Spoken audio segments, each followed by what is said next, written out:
Hey everyone, it's the Doom Dog. It's been far too long since I did an in-depth analytical review, so let's fix that. Let's do another RPG because I guess I hate myself. I'm joking, but RPGs do take a lot of work. I am behind on this, but there were other projects that I did get done in the meantime. Anyway, today we're taking a look at Untold Legends Warrior's Code for the PlayStation Portable. This is a hack-and-slash dungeon crawler role-playing game that serves as a sequel to Untold Legends Brotherhood of the Blade, a launch title for the PSP. It was gamers' first taste of an RPG on Sony's brand new handheld. When buying the system on launch day, a lot of people did pick it up, myself included, so it sold well enough to warrant a sequel. I did a review of Brotherhood of the Blade last year. There will be a link in the description below and at the end of this video to that review if you're interested. Brotherhood of the Blade was not a bad game, but it did feel a little rushed to meet the PSP launch deadline. It is a far cry from a perfect game. It definitely has flaws, but it laid down a good groundwork for Sony Online Entertainment to build on. It set it up for them to make something truly great with the sequel. So how is Untold Legends Warrior's Code? Is it the top-notch hack-and-slash RPG that we all wanted, or is it more of the same? Let's take a look. Let's start with the story. It centers around the city of Korinthal, the capital of an empire. The city and empire as a whole were prosperous and peaceful. It was welcoming to outsiders and the citizens were happy. But the peace would not last. A warlord showed up and attacked the city one day. It fell to him and his forces. He marched to the royal palace and confronted the king. In the ensuing battle, the king was killed, but he managed to harm the warlord, something no one else had managed to do. Prior to that, he had seemed invulnerable. Claiming to be the king's brother, the warlord took what he saw to be his rightful place on the throne. A new age of hatred, fear, and oppression began under his rule.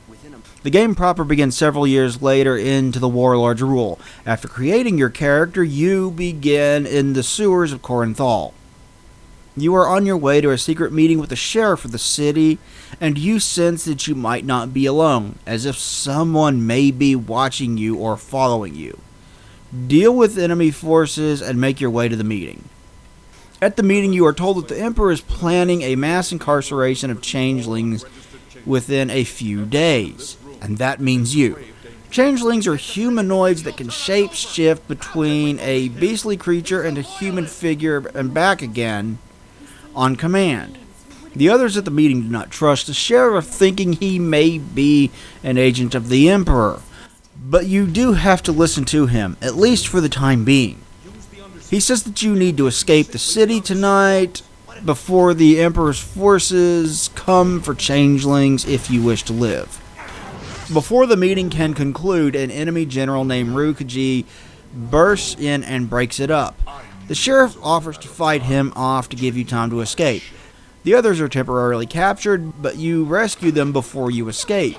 You wind up losing each other as you are all attacked, though, and you get separated from the rest as you escape from the sewers. You find yourself outside the city walls in a frigid land. Eventually you make your way to a building in the ice. Everything around you explodes and you pass out. You wake up later inside the monastery and a woman named Lady Anaya speaks to you. She says she brought you here and the monks of the monastery are wary of outsiders. She tells you that you need to talk to Trainer Vishal. In the monastery, you meet a young man named Azran. He is the son of Lady Anaya. You are informed that the capital lays in ruins and the people are oppressed and living in fear. The Emperor's forces followed you here and they are at the monastery gates. A combination of monks and magic are keeping them at bay. The location of the monastery was hidden from the Empire before this, and now it's not. The monks say you owe them a debt now since they took you in and you brought the Emperor's forces here. After fighting your way through the Emperor's forces, you come to an ice wall blocking your path. Return to Trainer Vishal and speak to him about the problem. He says you need to use the full potential of your mind and spirit to clear it out and continue on your way. He teaches you how to do this, so return to the wall blocking your path. Break through the ice and continue on your way. You will find a corporal of the enemy forces. Kill him. After doing so, return to Vishal again. He believes that the Emperor's forces are cutting through the temples in the mountains to gather together and launch an assault on the monastery. He asks you to find and destroy the enemy supplies to slow down their progress significantly. After doing so, return to Vishal again. He is rather impressed with your work. You slowed down enemy forces, but you did not stop them. He fears the Emperor knows about you and where you are. He sends you to Master Surya. Surya is the leader of the monastery. He tells you that Azran is the prince and is the rightful heir to the throne now that the king is dead. For the past 18 years, he has been kept in safety at the monastery out of the watchful eye of the Emperor. The Emperor can only be harmed by people from his own bloodline, so Azran is the only person that could take him down. Surya grants you access to the monastery shrine where it has been overrun by enemy forces. Inside are fragments of an enchanted artifact. He wants you to gather the pieces and reassemble it. After you explore the shrine and gather all the pieces, fix the artifact and return to Master Surya. The artifact casts a magic field over the monastery that served as its defense, and your actions restored that. It should be saved now, and Surya says that it is time for Azran to leave. It's time for him to prepare to face down the Emperor and take his rightful place on the throne. You are to be his guardian as he leaves the monastery. Trainer Vishal is coming with you, but Lady Anaya is in no shape to travel. She's staying behind. She was a harem girl in the palace. Shortly after the warlord invaded, she discovered that she was pregnant with the king's son. He is the last heir of King Nahir. The king never even knew about Azran before he died. Anaya was brought here to keep mother and child safe out of the watchful eye of the Emperor. Trainer Vishal says you need to leave with the prince as soon as possible, so you, him, and Azran set out from the monastery on a quest to kill the Emperor and take back the throne. The prince has never left the monastery before, so he is meeting his people and seeing the devastation caused by the invasion for the first time. He realizes that it is his duty to set things right. As you're traveling through the battlefield, you come across Trainer Vishal. He tells you about a resistance group at a camp ahead of you. Make your way there, where you are interrupted by an officer named Captain Saros. She invites you to join the resistance group at the encampment. You are told about the tower called the Tower of Might that lies to the east. It's under the Emperor's control, and the camp fears that they will be discovered under its watchful gaze. It needs to come down. As you explore further, you find other characters from the very beginning of the game. Rory Shee is here. He thinks highly of you, but little of the sheriff. He serves as a merchant selling you weapons. Azran is impressed with the resistance camp and he wants to earn their trust. Vishal wishes Azran would take control of the forces right away, but Azran wants them to follow him out of trust and not fear. He will use time at this outpost to gain their trust. Nanny Day, a female from the beginning of the game, is also here. She is happy to see you, and she says it has been months since the meeting. This is the only way the game tells you about this passage of time. If I hadn't been told this, I never would have known. This bit of info seems poorly handled. As you explore the tower, you will run across a couple of jailers arguing with each other. You overhear them mention that the sheriff is in one of the cells, so take them out and find the cell. He is surprised to see you, as he thought you had been captured. He says to find the jailer and take the key from him. So seek him out and kill him, and take the key and come back to the sheriff's cell. By this point, the tower is rigged to explode. Free the sheriff and escape with him. Return to Outpost Hope and speak with Captain Saris, who saw the tower fall and was worried. She's glad to see you and the sheriff return safely to the camp. While in the tower, you came across some war plans, and she tells you to show them to the sheriff. He mentions that a couple of enemy commanders named Thorgan and Skander are leading the forces out in the field of despair. Killing them will leave the enemy in a state of disarray. Head out to the fields of despair and you will eventually come across the commanders. Take both of them out and return to Outpost Hope, where you will find Master Surya from the monastery waiting for you. He tells you that a mysterious robed figure appeared outside of their walls and drained the monastery of its magic. The monks fought bravely, but they were quickly overrun. Everyone was killed except Lady Anaya, who was being interrogated by the robed figure about Azran. She refused to talk when Surya fled to tell you what had happened. This event is pretty much never mentioned again. We never get to find out who this robed figure is. Great job, writers. The sheriff tells you that the immediate threat to Outpost Hope has been neutralized, but the Emperor's forces are not defeated. There is one general on the opposite end of the battlefield that seems unstoppable, and Saras has run out to the east to deal with him. The sheriff wants you to lend her a hand. Vishal believes that the Emperor knows of the prince's existence, which means he will come looking for Azran at some point. Find Saras out on the opposite end of the battlefield, and she says that there's a minefield ahead. She wants you to clear a path through it before anyone else proceeds. Doesn't that just make you feel special? You, go get blown up so I don't. You can disarm the mines if you're lucky enough, but you will probably going to get blown up by at least a few of them along the way.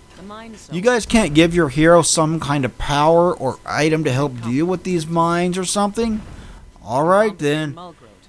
When you have cleared it out, you, the sheriff, and Saras meet at the other end of the minefield outside of the wall to the general's stronghold. The fortress is called Death Guard, and it is surrounded by walls that you will need to find a way through before you can continue. Breach the wall and Saras and the sheriff will enter with you. When you clear out the inner walls, they stay behind to guard the entrance to the fortress. Make your way inside and kill the general and return to Outpost Hope. When you get back to Outpost Hope, speak to Master Surya, who believes he has a plan that will lead you to the source of the Emperor's power. There was an ancient and powerful order of necromancers called the Amaranthine Orbis, and he believes that they have returned after having been absent for 1,000 years because they are linked to the Emperor. The Coven was located in an ancient dead city called Teklatal, the City of Enlightenment. The city fell 1,000 years ago when the Coven disappeared. Travel to the ruins of Teklatal on the edge of the Forbidden Desert. Warishi, Azran, and Nanny Day are coming with you. Teklatal was an ancient and prosperous city before the land was united as a kingdom. It was independent. The people of this city discovered another realm called the Underworld, and the Coven dived right into it. This turned out to be a mistake as they lacked the knowledge and experience to deal with this new realm. They tore a rift between worlds and left Teklatal, a dead city, and its citizens as restless spirits. The jungle around the city began to decay into desert, and the changelings there became violent and wild. The high priest of the Coven was killed, and the Coven was exiled. The ruins of Teklatal stand today, but the fate of the Coven was unknown until recently. When your party arrives in Teklatal, the spirits of the dead do not trust you. You are a changeling, and changelings in the area reverted to a wild form that the spirits called Wendigo. They attack the spirits on sight, so the spirits are afraid of them. They are afraid of you as well. You need to gain their trust before they will work with you. One of the spirits, a lady named Zuleika, asks you to go to the Forsaken Sands and hunt down the tribe of Wendigo there. She wants you to take out the patriarch of their tribe. This will gain their trust. The Coven spent decades researching and trying to gain access to the underworld. A woman named Adimara arrived one day. She was a changeling, and the Coven believed that she was the key to gaining access to the underworld. Okay, why? What made them believe this? They accepted her into their ranks. Her son was Nakiva, the Emperor. After 12 years, they retrieved Nikiva from Korinthal, and he spent 23 years training with the Coven before they decided to send him to the underworld. This put him on a path that would lead him to the conquest of the throne. After you kill the Patriarch, return to Teklatal and speak with Master Surya. Tell him about an artifact you found in the temples in the desert. He takes a great interest in it, and he decides to travel with you after this. He's hoping to find another one of these ancient runes for him to study. You have now gained the trust of the spirits here as well. As you are exploring the ancient temples in the desert, you run across another rune. Surya returns to Teklatal to study what you have discovered. Continue on without him and you will run into an elder from the Amaranthine Orbis. Engage him and he will eventually escape. Return to Teklatal and speak with Surya, who is a little annoyed that he got away. You need to track him down and speak to him. Zuleka believes that she may know where the necromancers ran to. She mentions that they have a secret hiding place called the Gauntlet, and she believes that he will have run to it. It lies beneath the Desert of the Dead. She believes that they have an artifact that can free the spirits of Teklatal. You will need to find the Elder and interrogate him to get the information you seek. Surya believes that he knows the extent of the Coven's involvement with the Emperor. 50 years prior, Surya was the guardian of the king Zatharum. The king was having an affair with a changeling woman, Adimara. When it was discovered that she was a changeling, she was to be executed, but the king refused to carry this out. She was banished from Korinthal instead. Her son, Nikiva, stayed in the capital with the king. However, he would never be allowed to claim the throne. 12 years later, he disappeared. He killed his younger brother before disappearing. Surya partially blames himself for this. Parts of this are somewhat redundant, filling out information that we were already told. It makes earlier reveals seem a little trivial. Zuleka mentions that the Coven were the world's most powerful sorcerers before the fall of Teklatal. They will not be easy to deal with. They should have a relic that she is looking for. It turns out that she is the daughter of one of the priests. The relic is the key to the inner sanctum of the Coven. She feels guilty for the actions of her father, and she wants to make up for it. I'm not sure I get this. She does not control her father. Does she think she could have stopped him? I guess it's possible, otherwise this plot point is confusing to me. Find the Coven Elder, and he will fight you once again. Whittle down his health until he gives up, and you capture him. He'll finally speak with you. He figures that you want to free Zuleka's spirit. He says she deserves pity and that the Coven never got to complete their work. It was never their intention to condemn the people of Teklatal to an existence of purgatory as spirits. The rune stone in this room is the relic that Zuleka wants you to find. Return to Teklatal and speak with Surya. He wants you to take a break from the business of the Coven and sends you to speak with Zuleka.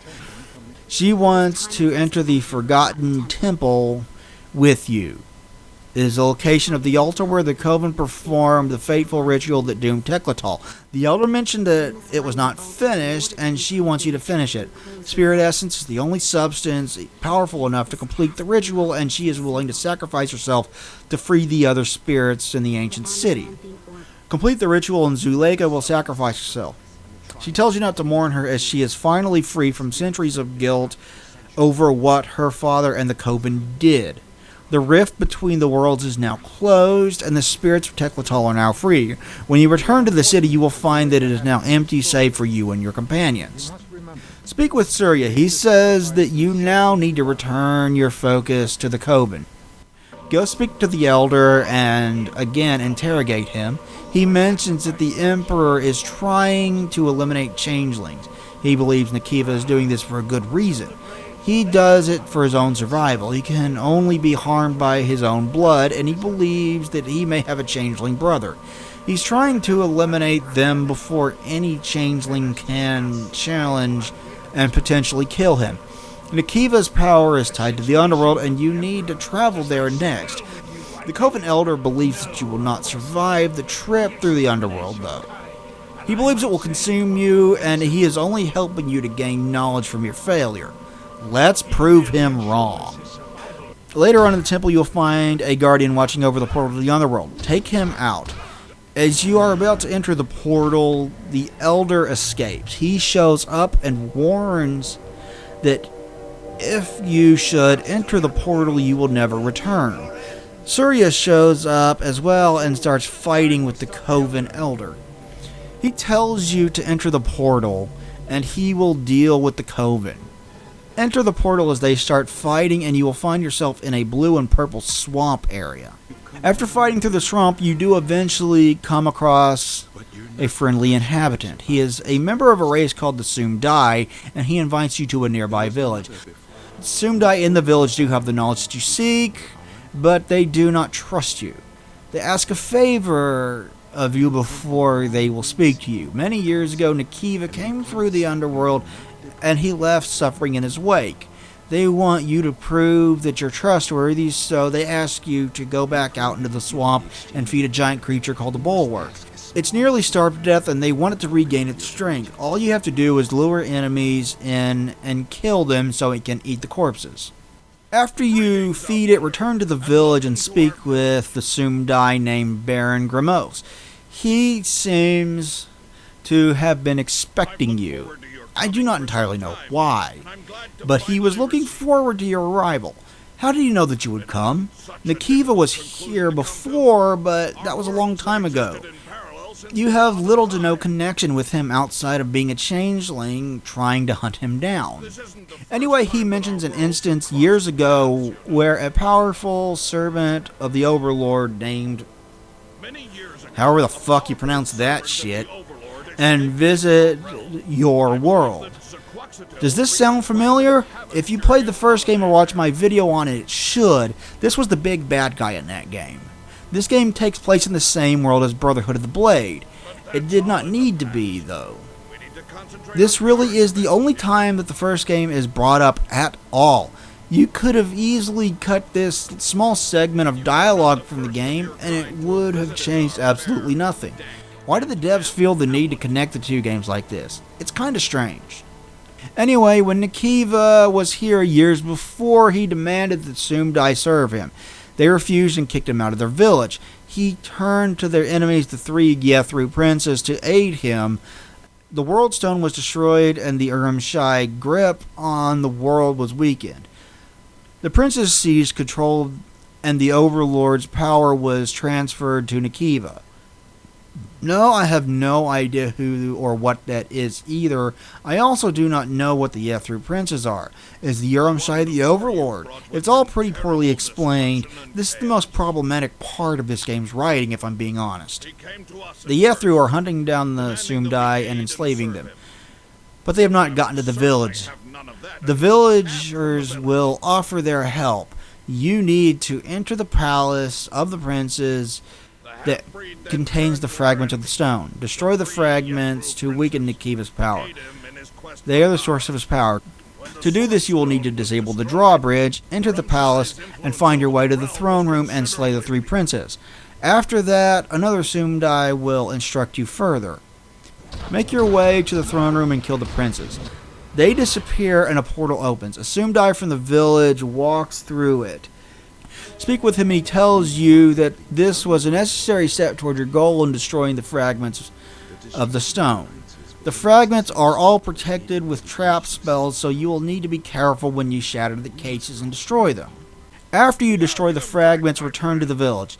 It is time for you to head back to your own world. The portal to go back home lies beyond the Swamp of Writhing. Priest Samido will accompany you and perform the ritual to open the portal for you. Say your goodbyes and head out with him. The priest says that the portal requires magic that only Sumdai can perform. He is ready when you are. Find the altar and the priest starts the ritual.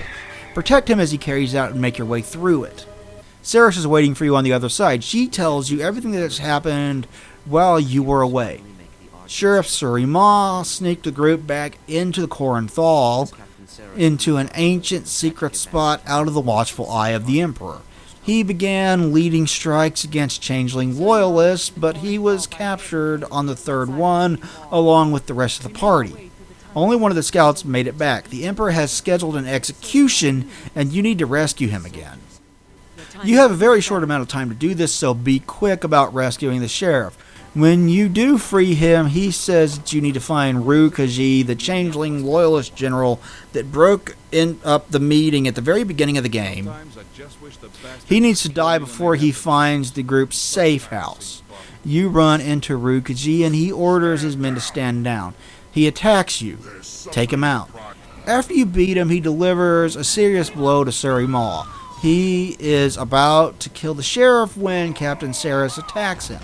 Finish off Rukaji, and Saris says that you need to get Surima back to the safe house. She's going to go ahead of you and she will take care of him. Return to the safe house and speak with the sheriff. He is seriously wounded and he says it will take months to heal. He figures that it's about time for the prince to take on the Emperor, and you will be Azran's guard. He asks you to talk to Master Surya, and Master Surya says this is a once-in-a-lifetime chance to strike at the Emperor. It's time for Azran to face Nikiva. You are to guard him and fight your way through the palace to the throne room, but there's a guardian beast in your path. After Adimara was banished, King Zatharum fell ill. Dark magic from the underworld twisted him into a horrible creature. Adimara cursed him and he was locked away in the palace cellar. You need to kill him before you can enter the palace. When Azran finally meets the Emperor, you cannot interfere. After fighting your way through the palace cellar, you do come across this beast. Destroy the machines holding him in place and defeat him. After you do so, Surya shows up and puts Azran to sleep. He says that the changeling race is too powerful to be left alive.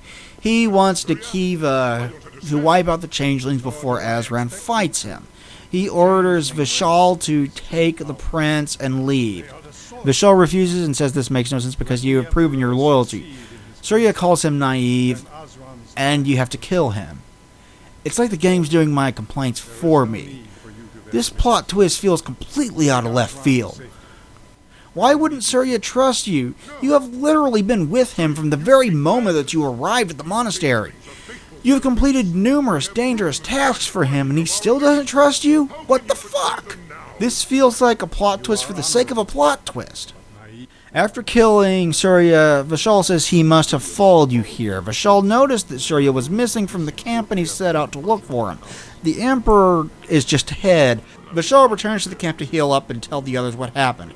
Azran wakes up and you tell him what Surya did. He has trouble believing it, but he says it's time to move on.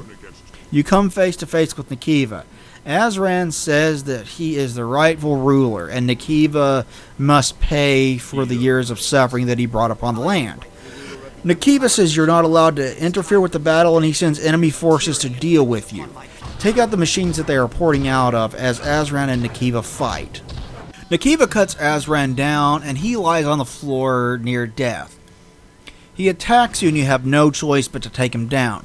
You're able to do so, which means you must have some relation to him.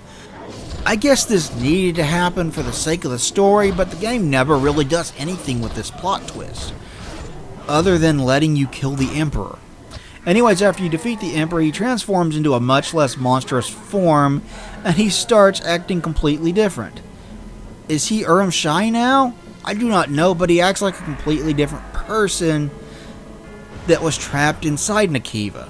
He says that he was well aware of what the Emperor was doing, but was unable to stop it. Nikiva was under the control of the necromancers. He does not know the location of the temple, though. Adimara should know, though, and she is in one of the chambers of the throne room. When you find Adimara, she attacks you on sight. You have to wear her down before she is willing to speak to you. Azran shows up and says that she will not be killed. He forgives her for everything that she has done. She says that the Amaranthine Orbis will seek vengeance for the defeat of Nikiva and that you will need to stop them before Azran can become king. She opens a portal to the Abyssal Shrine, their temple. She said that When everyone else turned their back on her, the Coven accepted her. She owes them her life, but the cost of their help has become too great. Step through the portal to the final confrontation. Fight your way through the Coven and defeat them. Nikiva shows up and finishes them off. He opens a portal back to the Resistance. Step through that and speak to Azran. He is honored to call you friend, and he says that Kornthal is indebted to you. You are to be honored for everything you have done, and the changelings can coexist peacefully with the rest of the people. In the ending sequence, Azran addresses the people for the first time as their king. He says that the age of tyranny under Emperor Nikiva is over, and that a new age of hope and acceptance will begin. The changelings will no longer be shunned or feared. Humans and changelings will fight side by side to drive off the Emperor's remaining forces, and the Empire will thrive again in this new future. That's it. That's the story this game tells. You notice that I had a lot less complaints about this one than I did the first one, and that's because the story is much more sharply focused than the first game. The storytelling is greatly improved from the first game, and it is a much bigger focus. I didn't even give you all the details. You can speak to characters like Rory Shi and Nani Day to get more information on them and the world around them to fill out everything. I'm not going to lie and tell you that this is the deepest or most fleshed out story ever. There are parts of it that are not well explained, but a lot of effort went into crafting the world and its story than was it put into the first game. It's greatly appreciated, and the narrative is much stronger as a direct result.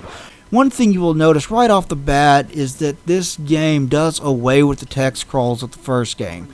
You instead get a number of cutscenes that look hand animated. This is used sparingly, but they are beautifully drawn. They are a huge step up in storytelling from the first game, but that's not the only way in which the game tells a better story. The game has voice acting for every single character. I will talk more about this when we discuss the game's sound, but the first game had no voice acting at all. This helps give the world and its characters more personality and charm than the first game ever had.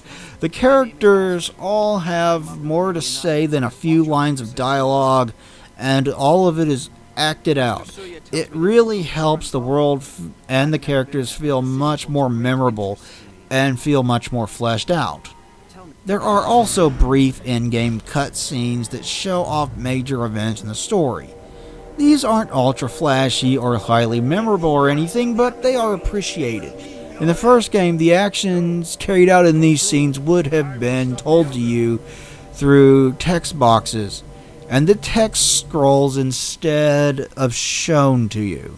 Taking a show and don't tell approach to these scenes is one more way in which the storytelling in Warriors Code is a huge improvement over the first game. If I'm being completely honest, the story is nothing special. At times it's poorly explained. When Master Surya betrays you, it sticks out like a sore thumb because it feels so out of left field, but the extra effort put into this game's story is greatly appreciated. This game has more lore, backstory, and character development to flesh out its world than the first game ever had, where the story was just an excuse to go kill things. Despite the narrative not being that great, this kind of improvement is commendable. As I've said before, with a game this old, it is a bit more difficult to know exactly how to go about judging its graphics. This came out on a handheld system from 2004 that is technically less powerful than the PlayStation 2. It was certainly an impressive handheld for its time, but it's definitely dated by modern standards. The screen is low res, and Sony and Nintendo have both released handhelds that far outclass it on a technical level. With that said, when this game was brand new, it was a technical marvel for a handheld. The first game was a fairly impressive showpiece for the power of Sony's new handheld on launch day, but you would expect more from its developers as they become more familiar with the hardware. That's definitely what you get here. The environments are even more packed with detail, and somewhat visible lines in geometry are from the first game are hidden much better in this game. It's a noticeable step above the first game. Brotherhood of the Blade did both lighting effects and particle effects particularly well for the time, and that's something that definitely carries over to this game. It's just as impressive here as it was in the first game, but it is harder to notice. The game employs the elements a lot less often than the first game did. I am not sure if that was a sacrifice that needed to be made to increase the graphical fidelity, but it's definitely not used nearly as much in this game as it was in the first game. There's something to be said about good art design. The first game was good looking on a technical level, but it was largely unmemorable as far as art design is concerned. It was fairly bland in this regard. This game is much more striking. Everything has a distinct dark fantasy look to it that really helps give the world and its inhabitants much more personality. It helps keeps things more interesting than the first game ever was, and is another way in which this game is an improvement over the first one. Some of the creature designs do stick out though, and not for a good reason. They can be pretty weird. I suppose there is creativity to them, but they don't always look like they fit within the world. This game is divided up into multiple acts, and each act takes place in a different location. It borrows from Diablo 2 in this regard. If you're going to borrow from something, borrow from the best. Each act has its own distinct dungeons that are visually different from anything that came before. With each new area presenting you with new environments to fight in, it cuts down on the monotony that these games are known for. The sound is another area in which this game is greatly improved over the first game. The very first thing that you're likely to notice when you boot this up is that the music is now orchestrated. The out of place and often flat out annoying MIDI tracks of the first game are long gone, and they are replaced with a fully orchestrated score that will probably never get on your nerves. It never got on mine. That alone is appreciated and is a giant leap over the first game. I wouldn't call the music especially memorable, but all the tracks fit well within their environments and situations. I mentioned this earlier, but this game has a fully voiced cast. Where the first game had short boxes of dialogue that you would sift through, this game has every single line of dialogue in the game voice acted.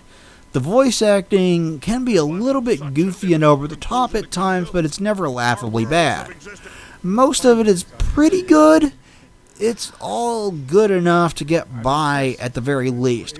I have to admit that after the first game, I just appreciate that it's here at all. I really like the voice acting for the characters Rory Shee and Nanny Day. These are the real two standout performances in the game. Their voice actors don't give a bog standard performance for these two characters. They go the extra mile to add life and personality into their performances that fit really well with the characters that they're portraying. Rory Shee is a bit of a light-hearted joker with a streak of pride, and Nanny Day is overly concerned and a bit aloof. There's nothing too deep to either of the characters, but their performances really sell them. Beyond that, there's a fairly standard array of noises for magic, weapons, enemies, and environments. None of it really stands out too much. This is both a good thing and a bad thing. None of it sounds out of place, none of it sounds obnoxious or annoying, but none of it is particularly impressive either. It gets the job done. Given all the other improvements to the sound design, though, I can't complain too loudly. As a whole, this is a much better sounding game than the first one. Untold Legends Warrior's Code is a hack-and-slash dungeon crawler role-playing game, just like its predecessor. For the most part, it plays exactly like you would expect it to. You use weapons and magic to take down enemies and clear out dungeons. Enemies drop loot and gold. You pick up the loot and sort through it. You pick out weapons and items and armor that improve your character and wear it. You sell the rest at a merchant, you gain levels to power up your character. If you've played any action RPG of this type, then you know exactly what to expect going into this. Does it manage to set itself apart? Well, you start off the game by picking your character class. There are 5 to choose from: the Guardian, the Mercenary, the Disciple, the Prowler, and the Scout. The Guardian, Disciple, and Prowler are male, while the Mercenary and Scout are female. I chose to play as a Guardian for my playthrough. Each class plays differently, of course, so choose your character wisely. After this, you are able to customize your character to your liking. The customization is not incredibly deep, but you can choose from a few skin tones, hairstyles, and hair color. You get to name your character, and you are given 10 points to place into the attributes of your choosing. The 4 attributes are Strength, Dexterity, Intelligence, and Stamina. Set up your character in a way that works for you, and you will find yourself in the series for the first act of the game. As for actually playing the game, well, your main attack is going to be whatever weapon you use for close range encounters. For me, this was my main method of killing most things, as the Guardian is basically a warrior type of class. Melee is his big focus. He is basically a big tank of a character. He is not fast, but he hits hard. It's fairly typical of this genre, and most combat tends to be melee and short range for this type of attack as well. As much as I love these types of games, this is the biggest contributor to the inherently repetitive nature of them. So what does this game do to get around the repetitive nature? Well, you can switch between 2 weapons in this game. The Guardian has a secondary weapon that is a cannon that he carries around on his back. You can fire and hit enemies at a distance, and this is extremely useful, as there are enemies that will attack you from a distance and run away the moment you approach them. Make sure you keep cannonballs in stock, because you're going to need them as you play through this game. It does add a little spice of variety to the combat, which is nice. As previously mentioned, you are a changeling. This means that you can transform into a beast for a short period of time. When you do, it increases your armor and your health. You can take more damage, and your strength is greatly increased too. You hit like a fucking truck, but you also slower in this mode. As such, I usually saved this for boss type enemies. It's a fun little addition to the game, but it's not something that I found myself using all that often. As far as items go, you have weapons you can pick up. There are melee weapons and cannons that you can get. You have armor that you can equip. There are boots, gloves, body armor, helmets, and shields. The shield can give you extra defense, but it means that you cannot use two-handed weapons. Two-handed weapons do tend to be more powerful, so it's a trade-off.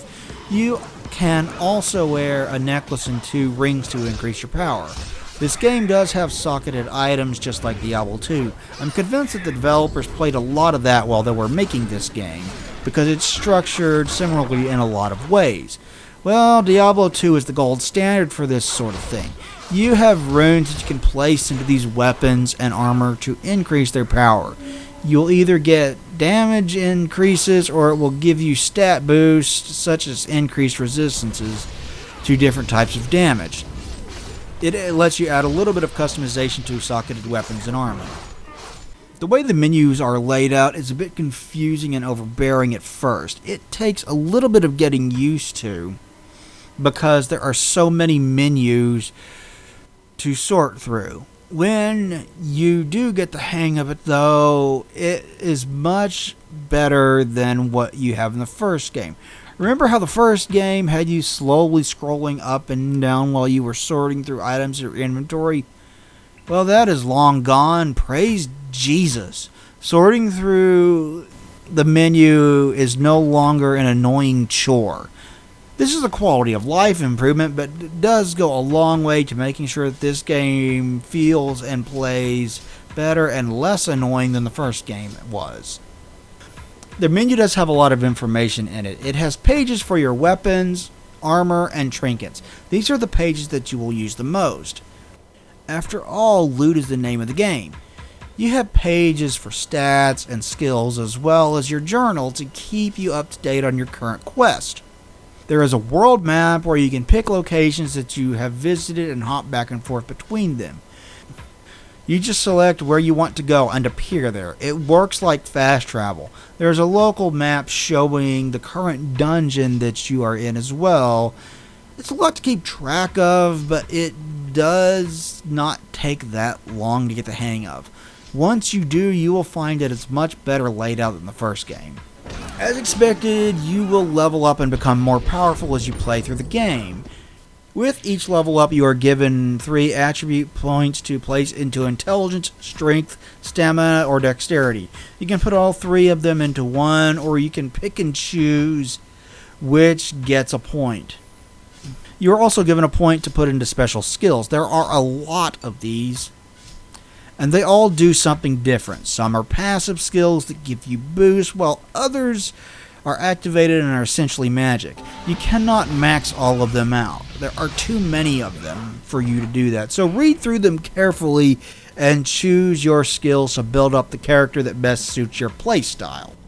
There's a high probability that enemies will get the better of you at some point in your journey. I did not die often as I played through this game, but I did die every now and then. When this happens, you will either be sent to your last save or the last autosave that you passed by. These are clearly marked on the ground, and they do a decent enough job to make sure that you never have to do a ton of replaying areas that you already beat. Don't rely on them entirely, though. Do save manually fairly regularly. You can save yourself a fair bit of pain by doing this. Despite playing similar to the first one, I never got bored of this game while I was playing it. I never got to the point where I just wanted it to end. It did not outstay its welcome. On top of the changes to combat and the quality of life changes in this game, the level design is significantly better. Every act of the game comes with its own unique dungeon designs and the environments to fight through. You'll never be traveling through similar looking areas for more than maybe 4 hours before you move on to the next act that presents you with a new set of areas to explore. This really helps ease the monotony of this type of game. Beyond that, the dungeons are better designed too. A lot of dungeons in the first game would feature similarly looking architecture and design redecorated with new coats of paint. It felt like they had a set number of pieces that they would keep rearranging for just about every dungeon in the game. When it would switch to a new environment, it still felt like it was repeating itself.